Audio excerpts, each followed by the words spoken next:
இந்த DIY word filter புக்கை எப்படி யூஸ் பண்ணுறதுன்னு பார்த்தீங்கன்னா, இதில் வந்து 4 லெட்டர் வேர்ட்ஸ் வரைக்கும் குழந்தைங்க ஃபோனிக் சவுண்ட் வச்சு ஈஸியாக படிக்கிற மாதிரி இருக்கும்.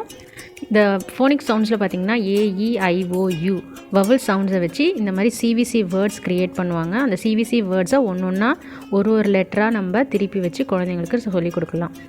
இப்போது ஃபஸ்ட் வந்து CAB CAB cab. So next அந்த லெட்டர் நம்ம இந்த சிவிசி வேர்ட்ஸ் லிஸ்ட்டை மட்டும் தனியாக ஒரு ஷீட்டில் எழுதி வச்சுட்டு ஒரு வேர்டாக திருப்பி காட்டி குழந்தைங்கள படிக்க வைக்கலாம்.